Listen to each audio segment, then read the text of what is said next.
Sejam bem-vindos à Fonte São Paulo. Este é o nosso canal do YouTube. Mas se você está a fim de somente escutar a mensagem, não tem problema. Também temos ela disponível no nosso Spotify. O link está na descrição do vídeo. Para mais informações sobre a nossa igreja, acesse o nosso Instagram, @igrejafonte.sp. Fique agora com a nossa mensagem. Até mais! Fonte São Paulo, inspirando transformação pelo Evangelho.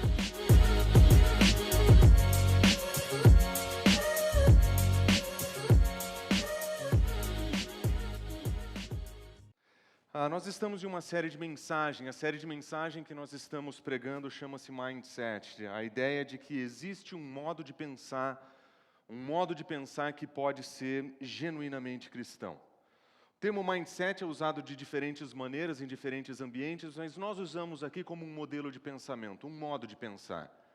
Como é que nós cristãos podemos pensar sobre quem nós somos e que nós podemos pensar sobre o que nós podemos fazer com as nossas disfunções. Quando nós olhamos para as Escrituras, em particular o livro de Romanos que temos estudado, nós percebemos que existem diferentes modos de pensar sobre quem nós somos e sobre como nós vamos lidar com as nossas disfunções. E nós vamos perceber que Paulo não tenta de nenhuma maneira fazer uma amostragem de todos os possíveis tipos de pensar ou modos de viver. O que ele tem interesse em mostrar é 3 diferentes tipos de pensamento e de vida que são contrários ao Evangelho de Cristo Jesus. 3 modos de pensar que precisam ser abandonados por nós, se nós quisermos ter um modo de pensar, um mindset que seja propriamente cristão. E nas 3 primeiras mensagens dessa série, nós abordamos esses 3 modos de pensar. O primeiro dele nós chamamos de mindset mundano, e foi aquele apresentado nos primeiros capítulos, ou no primeiro capítulo de Romanos, onde nós percebemos que as pessoas que têm esse modo de pensar, eles conhecem uma revelação de Deus, eles têm acesso a uma revelação de Deus, que é dada por Deus a partir da natureza, mas por rejeitarem essa revelação de Deus, eles se entregam às suas próprias disfunções.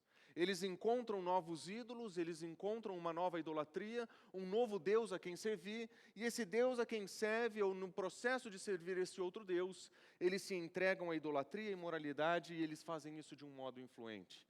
Eles não simplesmente querem viver um modo de vida imoral, eles querem que você aprove esse modo de vida. E isso acontece porque a revelação, uma vez dada e entendida, é rejeitada. Sendo rejeitada, um novo modo de pensar, baseado em uma nova divindade, um novo modo de vida. Para esses, Paulo diz, eles têm uma disposição mental reprovável. O modo de pensar tem defeitos. E porque tem defeitos, ele leva um modo de viver defeituoso, que abraça as suas disfunções. Mas nem todo mundo é assim. Algumas pessoas não têm esse modo de agir. Algumas pessoas têm um comportamento muito bom, muito nobre. Nós olhamos para pessoas de bom comportamento, mesmo aquelas que não conhecem a Cristo Jesus.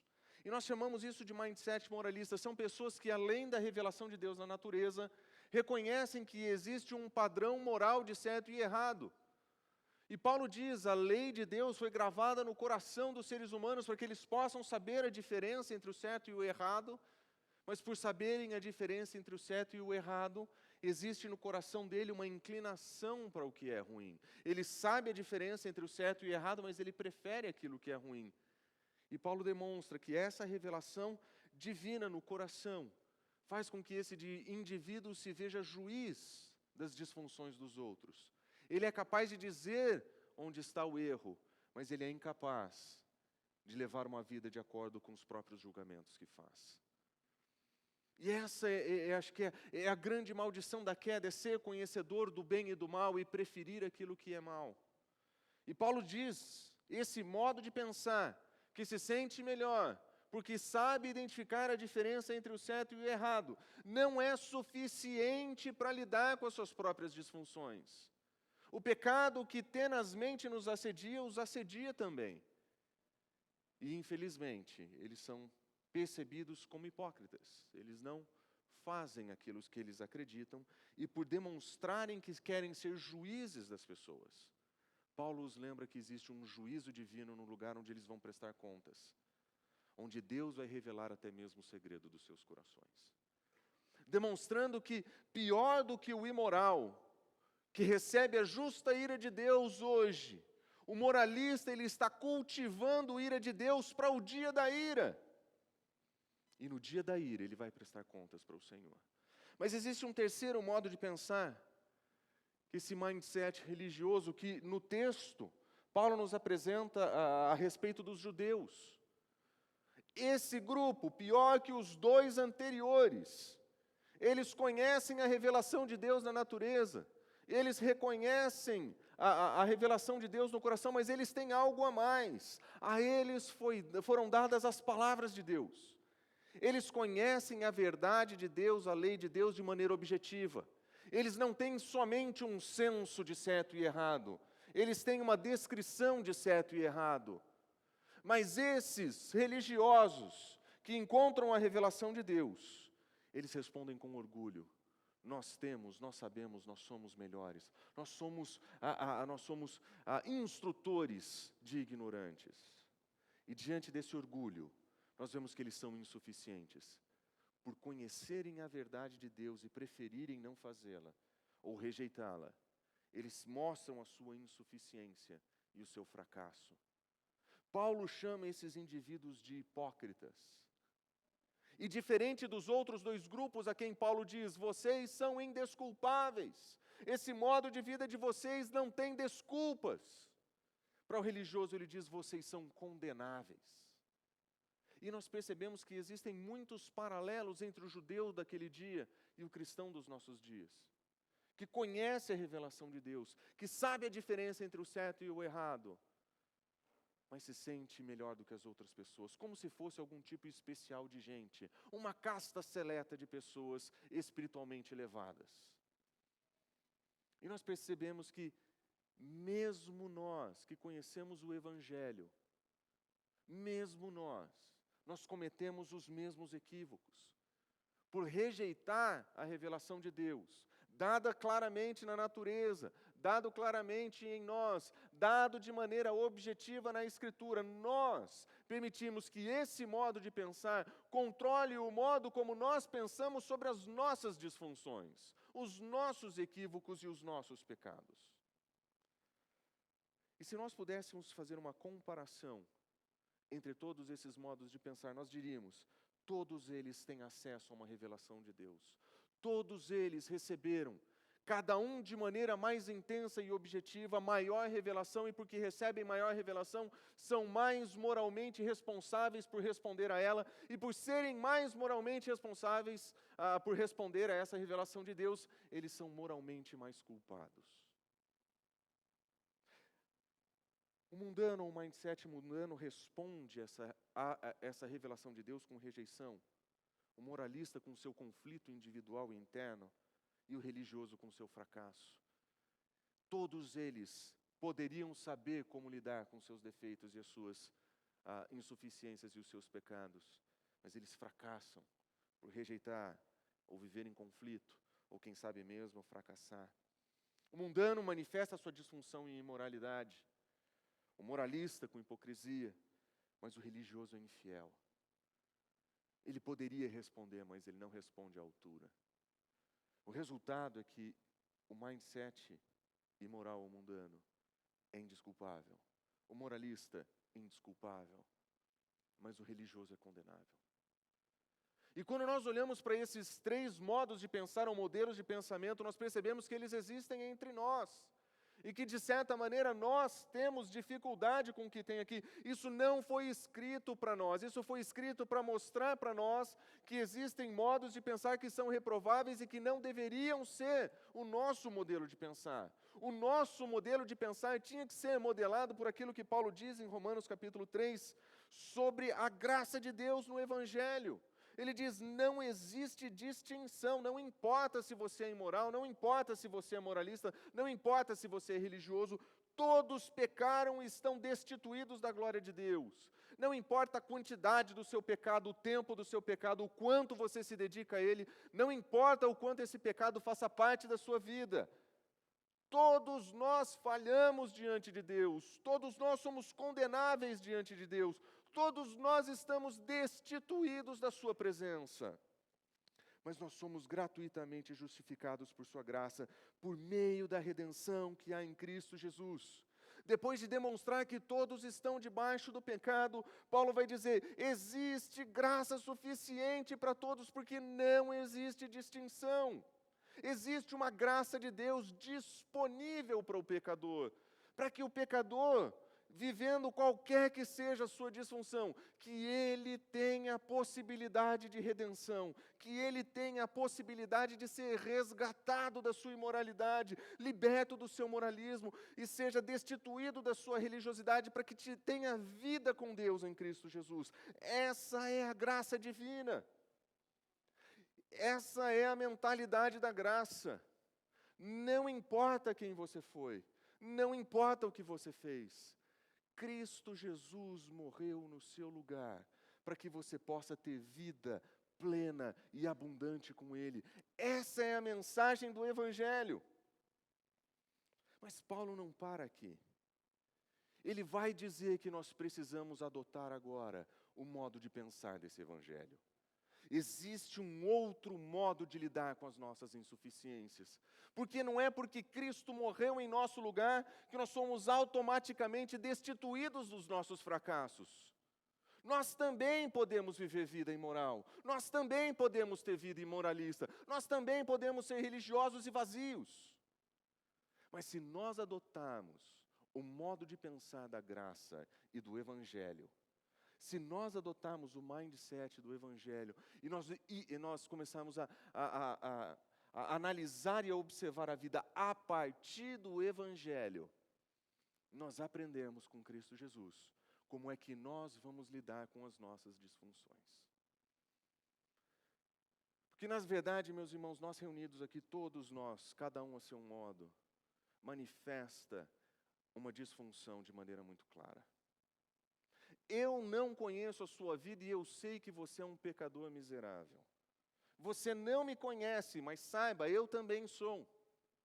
E todos nós, treinados em diferentes pecados, com a nossa vida oculta e reservada, todos nós temos em algum lugar algo que demonstra as nossas insuficiências e fracassos. Talvez você não seja um imoral.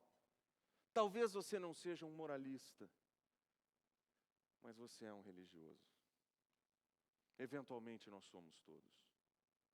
Nós mantemos as nossas atividades dominicais, nós mantemos as nossas atividades religiosas, porque nós achamos que assim nós compraríamos o favor de Deus. Essa não é a mensagem do Evangelho. A mensagem do Evangelho é que nós somos incapazes de salvar a nós mesmos, exceto que Deus, em sua graça e misericórdia, entregou o seu Filho para morrer no nosso lugar, para pagar o preço das nossas disfunções. E quando nós olhamos para a mentalidade do Evangelho, nós temos que perceber que a nós foi dada uma revelação. Nós também recebemos uma revelação de Deus. Existe uma revelação de Deus que é dada a nós no Evangelho de Cristo Jesus. Diferente de todos os outros que receberam parte dessa revelação, no Evangelho nós encontramos mais do que todos os outros. E se nós aprendemos alguma coisa sobre o modo como Deus se revela, é aquele a quem foi dada a maior revelação, maior responsabilidade moral tem para reagir diante dela. Observa, nós sabemos que Deus se revela na natureza. Nós já lemos isso. As Escrituras estão repletas de informações que nos contam histórias de como Deus manifesta quem Ele é através da criação. E Ele diz, vocês podem compreender essa revelação por meio das coisas que foram criadas. Nós sabemos disso. Nós olhamos para aquilo que Paulo fala em Romanos capítulo 2, porque eles demonstram que as exigências da lei estão gravadas nos seus corações. Existe um senso ético e moral que mora em nós. Pode ser abafado e confundido, mas mora em nós. Nós temos isso também. E a nossa consciência e os nossos pensamentos atestam a essa veracidade. Nós sabemos disso. Como os judeus, Nós também temos as Escrituras em mãos, nós recebemos a sua palavra, nós sabemos o que Deus espera de nós, a vontade de Deus foi claramente demonstrada para nós, nós já recebemos isso. Mas diferente de todos os outros, nós recebemos o Evangelho de Cristo Jesus, porque no Evangelho é revelada a justiça de Deus. No Evangelho nós entendemos como é que pecadores incapazes de se salvar são redimidos por um Deus amoroso. No Evangelho nós entendemos como que a justiça de Deus funciona, que não deixa o pecado impune, mas toma sobre si a culpa do pecado e Ele mesmo paga e redime. Essa é a justiça de Deus. E é assim que a justiça de Deus é revelada. Cristo morrendo em nosso lugar. Isso é a justiça de Deus manifesta no Evangelho. E nós conhecemos isso aqui. Nós sabemos isso aqui. Mas como é que nós poderíamos definir esse Evangelho, então? Se a mentalidade do Evangelho parte do ponto de vista da graça de Deus, como é que nós poderíamos explicar esse Evangelho para nós? Como é que nós poderíamos usar essa carta para entender o que é esse Evangelho e para onde ele nos direciona? Observe o que Paulo nos ensina em Romanos capítulo 1, versículo 16. Eu não me envergonho do Evangelho. Por quê? Porque ele é poder de Deus para salvar todo aquele que crê, não interessa se é judeu ou se é grego. É poder de Deus para salvar imorais, moralistas e religiosos e todos os outros. É poder, mas observe, para salvar é uma mensagem de salvação. E é uma mensagem de salvação disponível para todos. Paulo continua. Por que é que eles precisam ser salvos? Porque todos estão condenados. Já demonstramos, todos estão debaixo do pecado. Judeus, gregos, imorais, moralistas e religiosos. Todos, sem exceção, debaixo do pecado. Mas observa como ele apresenta a verdade do Evangelho baseado na fidelidade de Jesus. Ele diz: mas agora se manifestou uma justiça que provém de Deus. Ela é independente da lei, mas ela é testemunhada pela lei e pelos profetas. As Escrituras falam sobre isso, é isso que Paulo quer dizer. É uma justiça de Deus, que é mediante a fidelidade de Jesus para quem? Para todos os que creem. Quem crê, quem quiser, tem acesso a essa salvação. Esses pecadores, quando conhecem a justiça de Deus revelada em Cristo Jesus e creem, eles podem ser redimidos e resgatados do seu estado de mortalidade. Mas observa, essa justiça de Deus ela é baseada na fidelidade de Cristo Jesus, porque em Cristo, em sua vida, foi fiel. Em sua morte, ele demonstrou o que significa ser fiel. Em sua ressurreição, ele demonstra o que nós precisamos fazer para sermos fiéis e obedientes. O Evangelho começa a estabelecer um novo modo de vida, um novo modelo baseado naquele que nos redimiu. E em Cristo Jesus nós não somente encontramos salvação do que passou, nós encontramos modelo para o que vem. E agora nossa vida é modelada por Cristo Jesus, orientada por Cristo Jesus. Ele não é somente o nosso Salvador, Ele é o nosso mestre e pastor. Nós o seguimos a caminho da Nova Jerusalém, nós o seguimos a caminho da eternidade com Ele, porque Ele é o nosso modelo. Foi a sua fidelidade que assim nos ensinou. O Evangelho não é somente uma mensagem que nos fala sobre a salvação lá atrás. O Evangelho, ele nos oferece um novo modo de vida, um novo modo de pensar, baseado em quem Cristo Jesus é. E algo incrível acontece nesse processo, porque quando nós somos resgatados por Deus, nós somos declarados justos. Nós somos justificados por meio da fé e nós temos paz com Deus. Nós saímos do ambiente de guerra e conflito com Deus para um momento de paz com Deus. Nós agora somos aproximados como filhos de Deus. Nós já não somos mais pecadores abandonados nos nossos pecados. Nós somos pecadores redimidos do pecado. E Deus declara a sua justiça para nós. De tal modo que hoje nós podemos olhar para qualquer um que tenha Cristo Jesus e dizer: pecador, sim, mas redimido pela graça de Deus. Pecador, sim, mas justificado pela graça de Deus. O veredito contra nós, as acusações que foram feitas contra nós, todas cessaram e nós somos declarados justos diante de Deus. E essa justiça de Deus, ela nos oferece um novo modo de vida, porque nós temos uma nova identidade. Por meio da desobediência, muitos foram feitos pecadores, mas por meio da obediência de Jesus, a sua fidelidade, fidelidade até a morte, muitos serão feitos justos. E é aqui que nós nos encontramos. Fidelidade e obediência de Jesus como um modelo de justiça para a vida. Agora nós temos uma nova identidade. Nós somos seguidores de Cristo Jesus. Nós somos declarados justos. E nós temos um novo modelo de vida a viver. Um novo modo de vida a viver. E um novo reinado opera agora.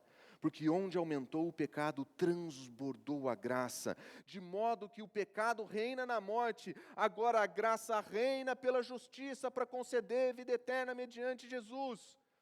Existia um reinado de morte, do qual nós éramos todos escravos.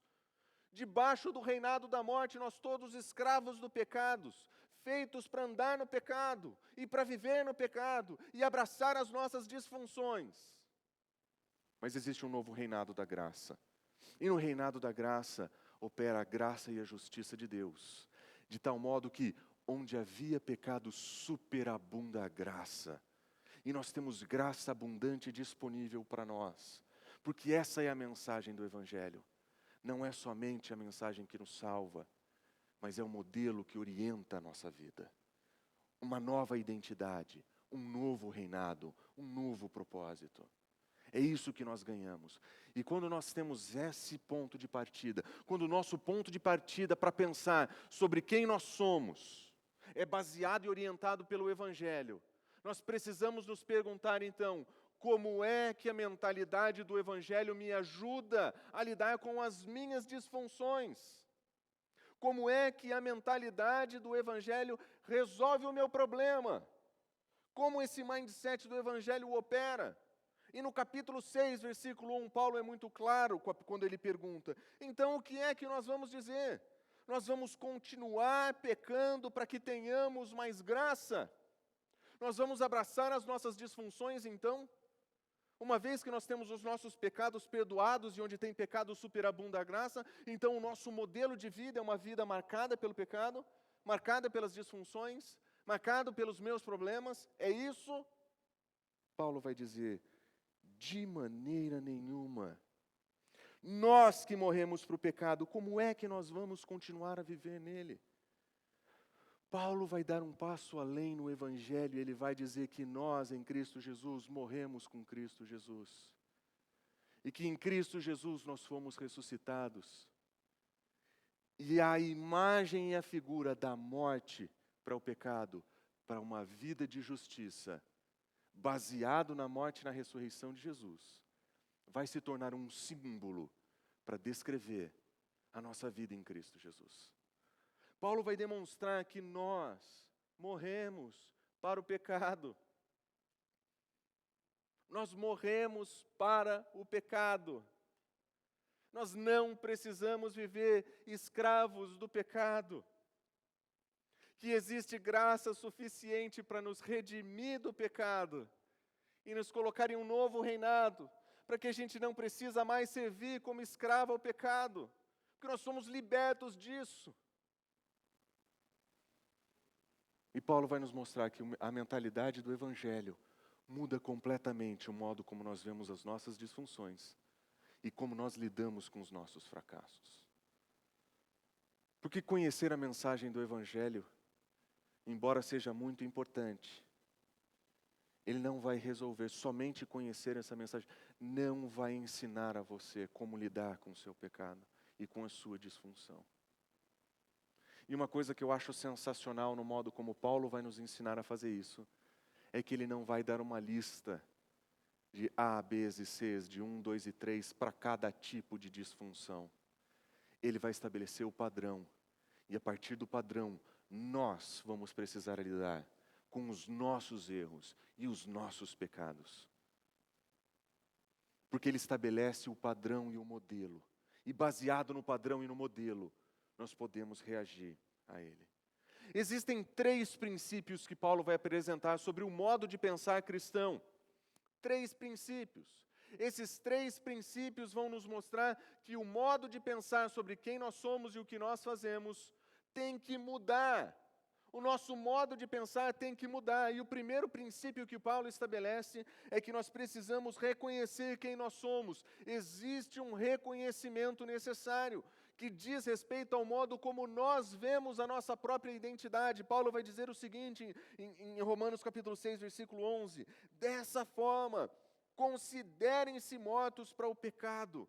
Considerem-se mortos para o pecado. O ponto de partida da sua identidade, da sua autopercepção, é que você morreu para o pecado. Em Cristo Jesus, você morreu para o pecado.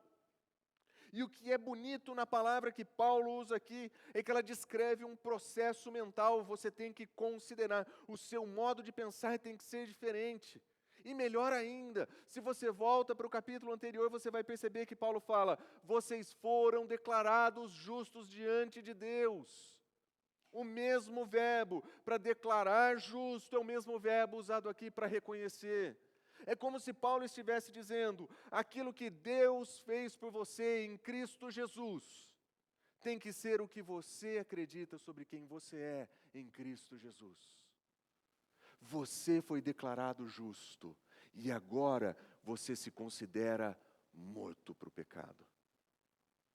Você responde à revelação de Deus de maneira adequada. Em Cristo Jesus, justificados. Mas nós vamos responder a essa revelação nos considerando justos com Cristo Jesus.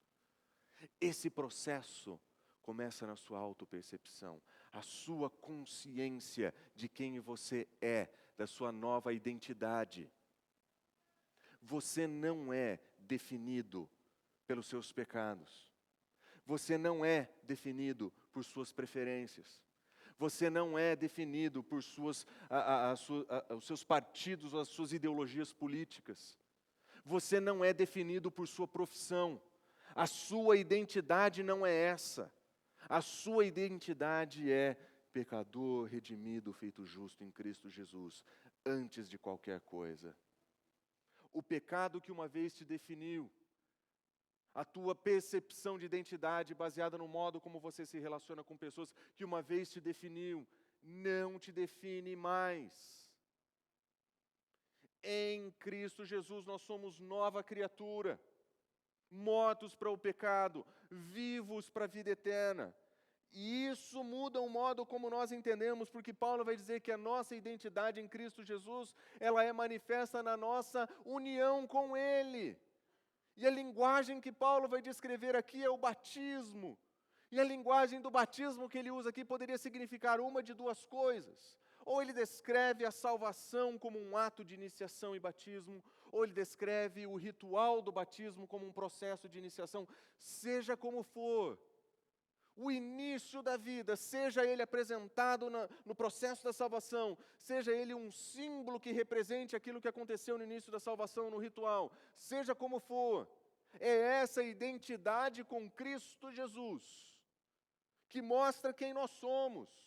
Ele diz: vocês não sabem que todos nós fomos batizados em Cristo Jesus, nós fomos batizados na sua morte, nós nos identificamos com sua morte. É por isso que Paulo pode dizer, nós morremos para o pecado. Por quê? Porque no batismo nós nos identificamos com Cristo Jesus. Essa identidade com Cristo Jesus faz toda a diferença. Observe como ele explica. Nós fomos sepultados com Ele na morte por meio do batismo, a fim de que, como Cristo foi ressuscitado dentre os mortos, nós também vivamos uma nova vida. A identidade que o cristão tem com Cristo Jesus é com sua morte e sua ressurreição. Mortos para os pecados, vivos para Cristo Jesus. Uma transformação completa. Nós precisamos considerar quem nós somos a partir da identidade que nós temos em Cristo Jesus. Mortos e ressurretos. E como ressurretos, nós não queremos viver como mortos. Nós não queremos andar de acordo com os padrões e os modos de pensar deste mundo. Nós queremos um padrão e um modo de pensar do outro mundo, de um outro reinado, de um outro rei, de um outro Deus que governa sobre nós. Porque se nós recebemos uma nova identidade com Cristo Jesus, na sua ressurreição, nós recebemos um novo modelo de vida, um novo modo de viver. Nós também devemos viver uma vida nova. O que passou, passou. Em Cristo Jesus, nós temos uma nova vida a seguir. É assim que nós começamos. É esse o reconhecimento que tem que ser o ponto de partida do nosso modo de viver, do nosso modo de pensar sobre quem nós somos e como nós lidamos com os nossos fracassos. O ponto de partida é: eu não vou me envolver nessas práticas, porque como filho redimido e ressurreto, elas não condizem com quem eu sou em Cristo Jesus. Elas não condizem com quem eu sou como resgatado pelo Senhor. Eu não vou definir a minha vida baseado na imoralidade. Eu não vou definir a minha vida baseada no meu moralismo.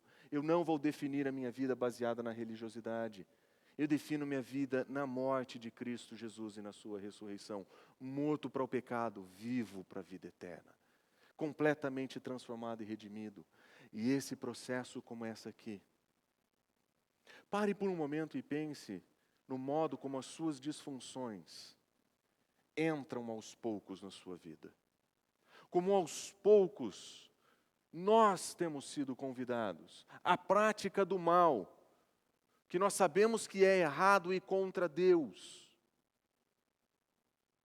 Perceba como isso tem entrado na tua vida de uma maneira muito sutil, mas aos poucos ela se instala lá. Quando nós deixamos de ouvir o que o Senhor nos ensina na Escritura e começamos a dar ouvidos ao que esse mundo ensina sobre quem nós somos e a nossa identidade. Que aos poucos nós abandonamos essa verdade, nós deixamos de nos considerar mortos para o pecado e vivos para Cristo Jesus.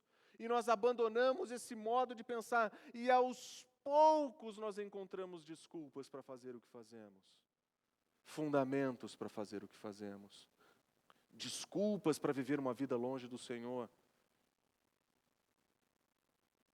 Isso acontece em nós porque nós não reconhecemos, nós não consideramos a nossa identidade em Cristo Jesus.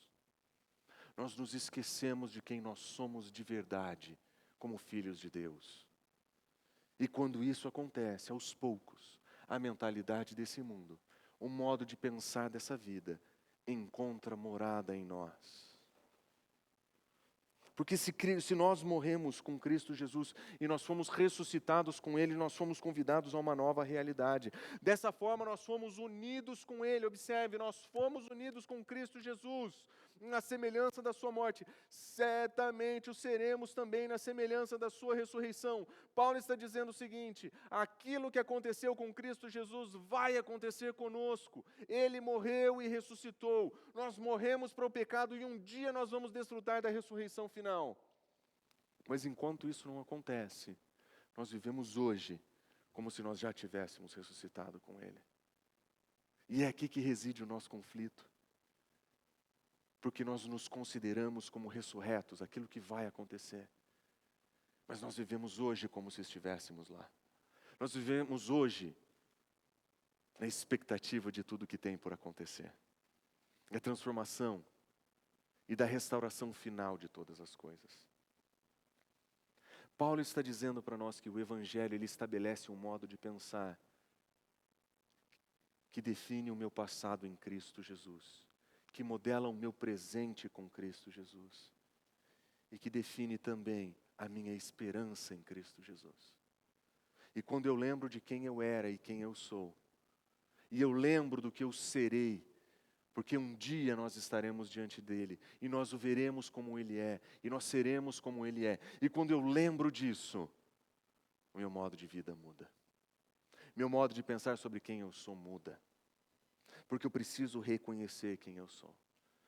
Mas o reconhecimento do qual Paulo fala aqui, ele é fundamentado em algumas convicções.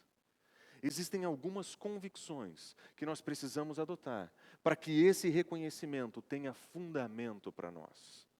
Sim, nós temos a consciência da realidade da salvação, mas existem algumas verdades que são tão inegociáveis que Paulo diz, nós somos convencidos disso aqui.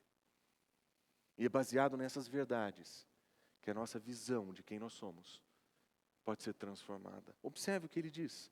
Nós sabemos que Cristo ressuscitou dentre os mortos. Nós sabemos que Cristo não pode morrer outra vez. E nós sabemos que a morte não tem domínio sobre ele. Nós sabemos disso. Cristo Jesus morreu de uma vez por todas, para sempre. E a sua morte estabelece um fato: ele não pode mais morrer. E a morte já não domina mais sobre ele. E Paulo diz que o reinado da morte é fruto do pecado. Querendo dizer o seguinte, que em Cristo Jesus, quando ele morre pelos pecadores, para pagar o preço do pecado, ele mesmo já não é mais objeto do poder da morte, ele não tem mais como sofrer disso, isso é fato. Cristo Jesus venceu a morte, destruiu o reinado do pecado. Porque ele, morrendo, morreu para o pecado de uma vez por todas, mas na sua ressurreição, ele vive para Deus. A certeza da ressurreição de Cristo Jesus é o fundamento da vida nova. Porque Cristo foi ressuscitado por Deus. Porque ele foi transformado na sua ressurreição. Nós encontramos um modelo, um paradigma para quem nós somos. E a outra convicção que nós temos é que nós morremos com Cristo Jesus.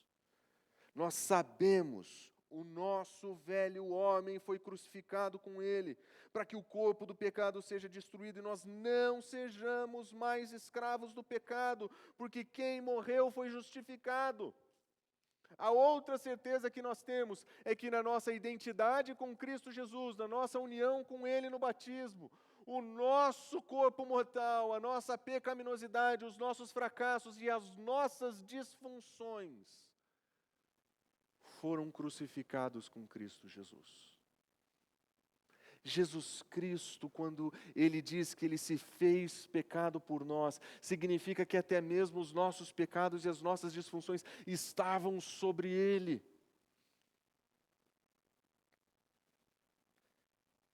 E com a sua morte, Jesus Cristo destruiu o corpo do pecado. E hoje nós não precisamos mais ser escravos do pecado. Ele nos oferece liberdade, nós não somos escravos do pecado. Existe libertação genuína e verdadeira em Cristo Jesus. Uma libertação que atinge você, quem quer que você seja. Pela fé em Cristo Jesus, você tem acesso à mesma graça. O que significa que nós não estamos mais no reinado da morte. Para nossa frustração, isso significa que, quando nós vivemos na prática do pecado, é porque nós queremos viver na prática do pecado. Quando nós levamos uma vida que desagrada a Deus, é porque nós olhamos para a revelação que Ele nos dá em Cristo Jesus e nós a achamos insuficiente. Nós agradecemos, mas nós temos um modo melhor de viver. O domínio do pecado foi aniquilado, mas nós queremos ele de volta. Os nossos pecados foram pagos, mas nós queremos curti-los mais um pouco. A nossa liberdade foi oferecida, mas nós gostávamos dos dias da escravidão. Porque o nosso modo de pensar já não é mais definido pelo Evangelho, o nosso modo de pensar é definido pelas nossas disfunções. O imoral é definido por suas disfunções. O moralista é definido por suas disfunções. O religioso é definido por suas disfunções. E nós queremos fazer do mesmo modo. Eu não sou um pecador redimido, morto para o pecado e ressurreto para uma nova vida. Na verdade, eu tenho problema com a área sexual. Na verdade, a minha identidade é marcada pelas minhas disfunções. Porque, na verdade, eu sou o juiz das pessoas. Eu aponto o dedo, eu critico.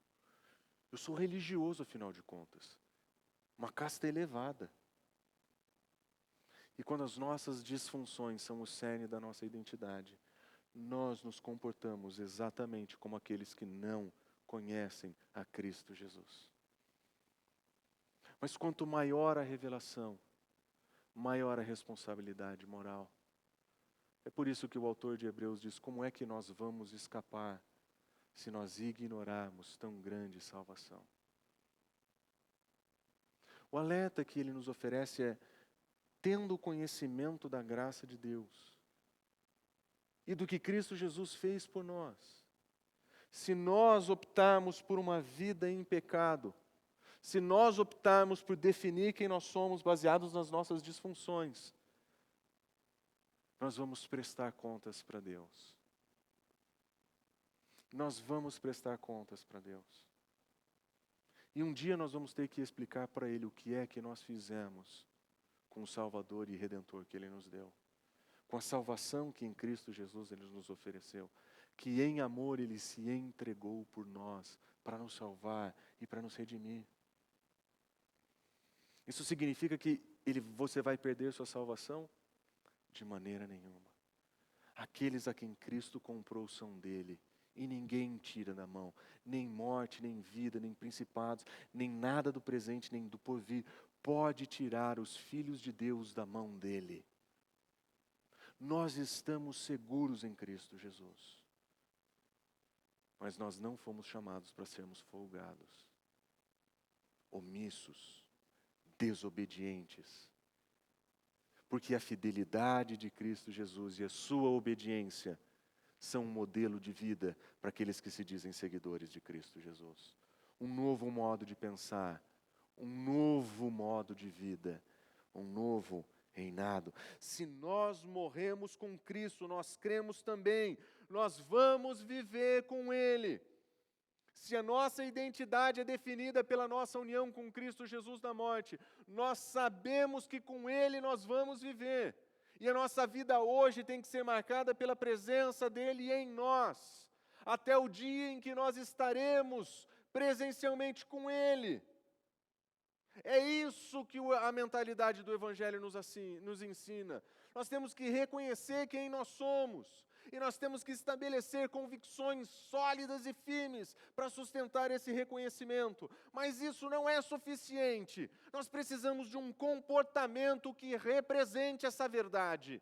Eu reconheço que sou salvo em Cristo Jesus. Eu estou convencido da sua morte e ressurreição e de que da mesma maneira que Ele morreu e ressuscitou, eu morri e estou livre do pecado. Se isso é verdade para você, então é hora de você colocar o seu comportamento para ele ser alinhado com as suas convicções, para ele ser alinhado com o seu reconhecimento. Por isso que Paulo diz o seguinte em Romanos capítulo 6, versículo 12. Não permita que o pecado continue reinando sobre os seus corpos mortais. Lembra, vocês têm um outro reinado. O reinado da morte e do pecado já foi, já passou. Agora, como ressurretos em Cristo Jesus, não permitam que o pecado reine em vocês. Lute. Existe uma luta a ser travada aqui.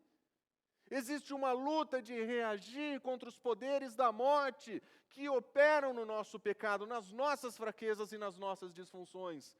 É contra isso que nós lutamos. Nós não vamos permitir que essas marcas do pecado, da outra vida e da morte sejam operantes em nós novamente. Nós vamos lutar. Nós vamos responder de maneira adequada à revelação de Deus para nós. Ele nos entregou o seu Filho para que nós não vivêssemos presos no pecado. Nós vamos viver à altura do sacrifício de Cristo Jesus. Um comportamento que é digno dele, sem o reinado da morte. Nós vamos lutar. Mas ele diz ainda: não ofereçam os seus membros, os seus corpos, como instrumentos de justiça. Não permita que nada no teu corpo, nada seja oferecido em injustiça. Não deixe isso acontecer. Resista a essa oferta. Não entregue sua mente às ideologias desse mundo. Não entregue o teu coração às paixões desse mundo. Não entregue o teu corpo às idolatrias desse mundo. Viva uma vida para Cristo Jesus nova, que luta contra o pecado, que resiste à tentação, que não se oferece ao pecado mais. Mas como Paulo diz, antes, ofereçam-se a Deus, como, observe, como quem voltou da morte para a vida, ofereçam os membros do seu corpo a Ele como instrumento da justiça. Um novo reinado, um novo rei, um novo instrumento, outro tipo de oferta. Agora o que Deus espera de nós é que os nossos corpos que foram usados para o pecado, sejam usados agora para a glória de Deus, para que a nossa vida, uma vez dedicada ao pecado, agora seja dedicada a Ele. Um novo modo de vida.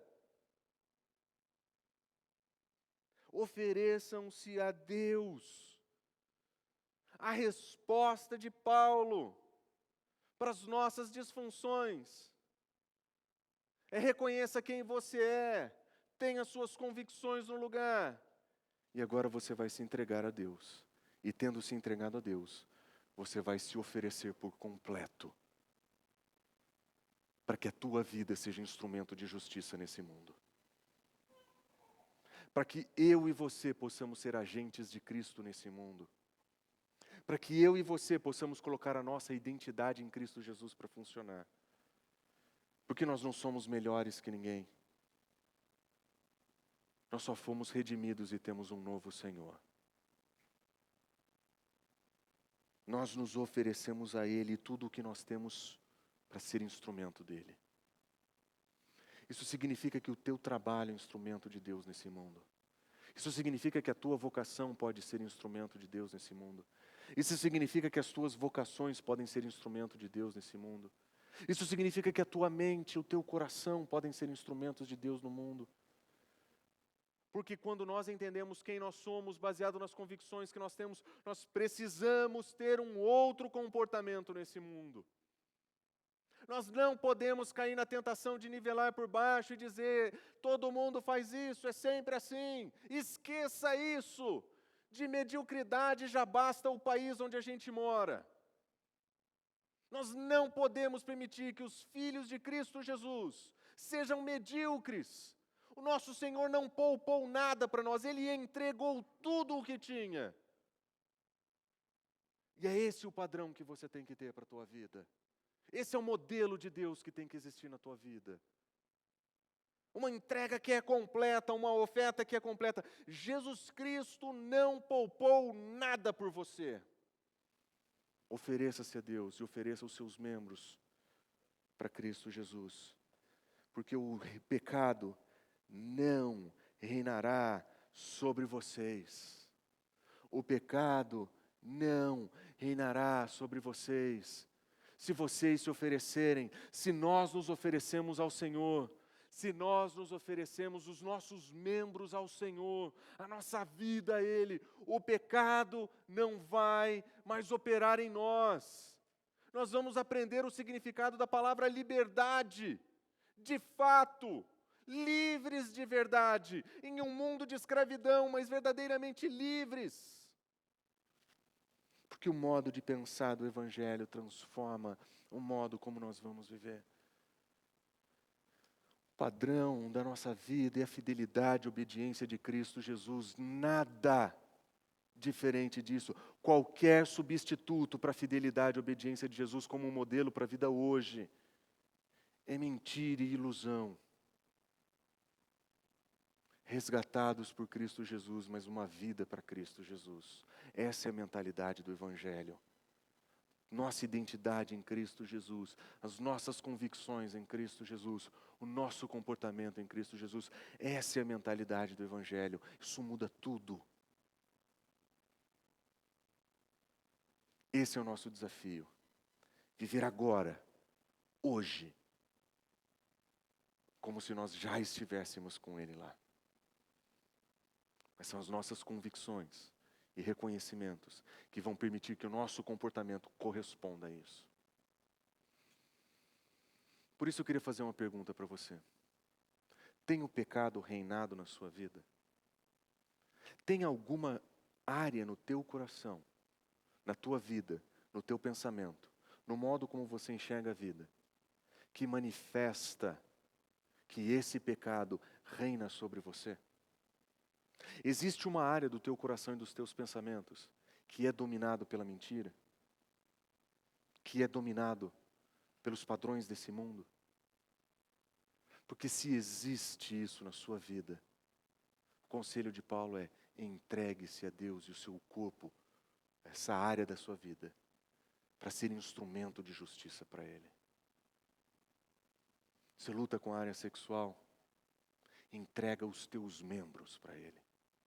Você luta com problemas na área profissional, entrega os teus planos e a tua mente para Ele. Você está lidando com mentira e fofoca, entrega a tua língua para Ele. Qualquer que seja o teu pecado, qualquer que seja a tua disfunção, não deixe que isso te defina. Coloque a tua identidade em Cristo Jesus. Ofereça-se a Deus. Ofereça os seus membros a Deus. E viva uma vida à altura do sacrifício dele por nós. Vamos orar? Fonte São Paulo, inspirando transformação pelo Evangelho.